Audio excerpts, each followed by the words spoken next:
Hi there, I'm Jennifer with Resilient Life Therapy, here with a lot of great ideas and tips and concepts to help your life go better.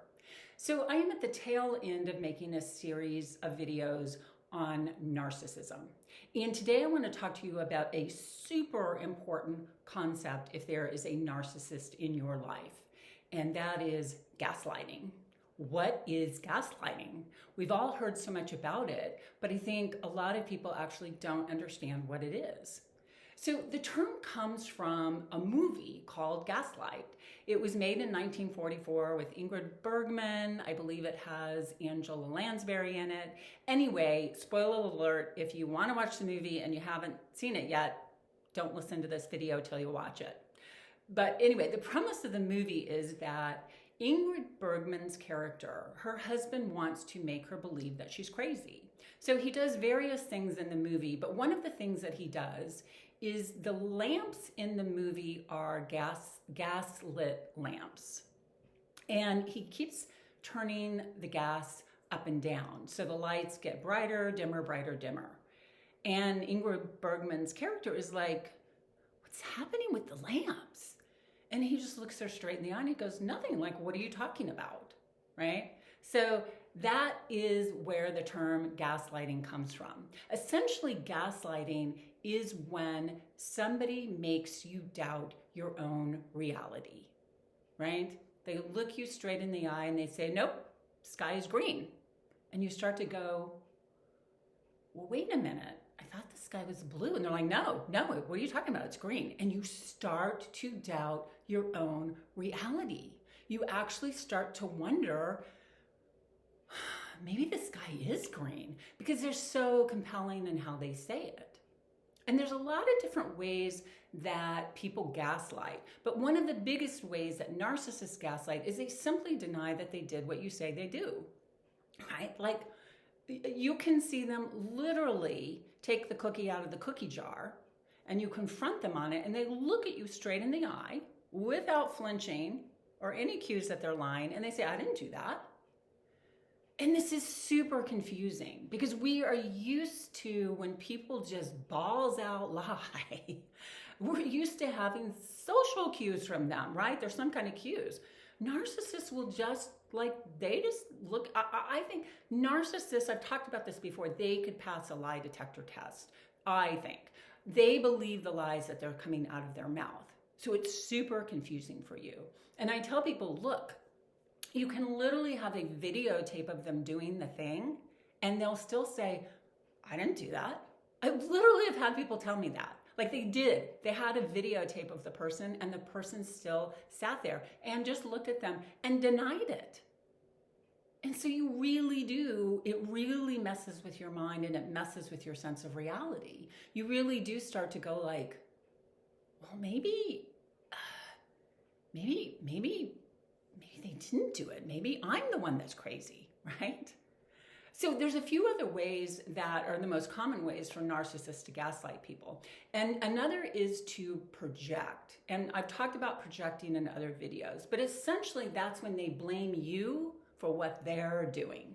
I was once sitting in a conversation with two people. One was a narcissist and one was a not.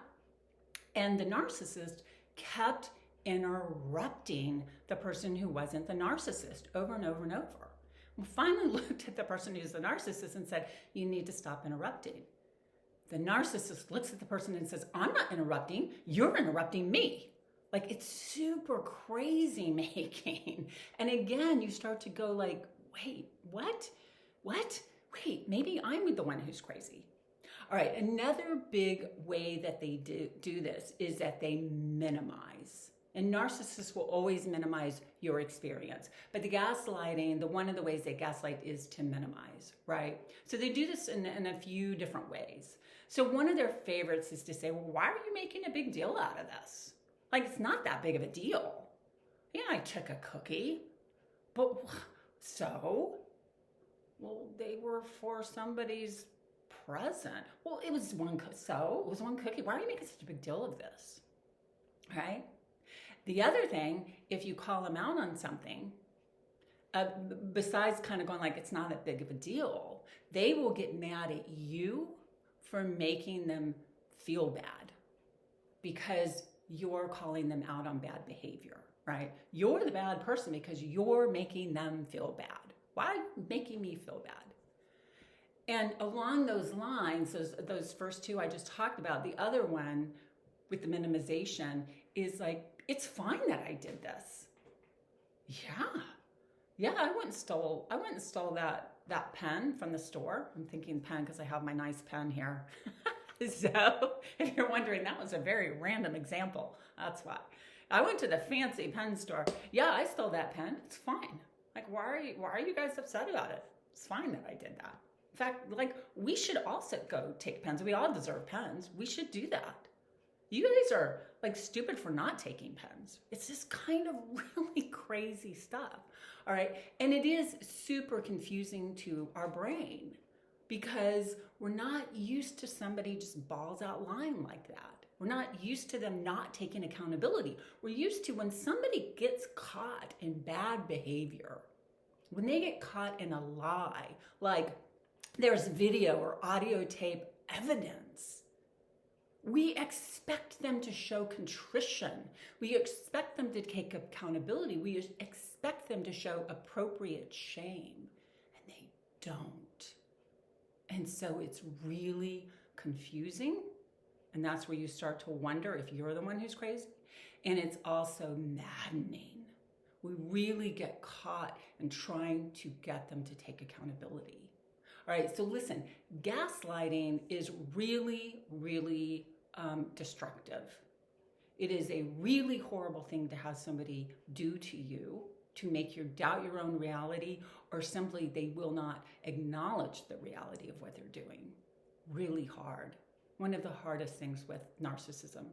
So listen, if you have a narcissist in your life and you are trying to manage all of this, would really encourage you to get help with somebody who is really knowledgeable about narcissism. Not all therapists are, if you decide to go to a therapist, right? Most lay people are not familiar with it at all. So make sure you're talking to somebody who really does understand it. All right, listen, if this was helpful, please give it a like. Please share it. If it's helpful for you, it will be helpful for somebody else. Make sure you subscribe and hit that bell when you subscribe so you get notified of my videos whenever they come out. All right, I will be doing future videos on narcissism from time to time. I think I'm kind of at the tail end of this current series. If you want to see the other videos, you can see the list of them in the description of this video down below, or go to the playlist on this channel for dealing with narcissists.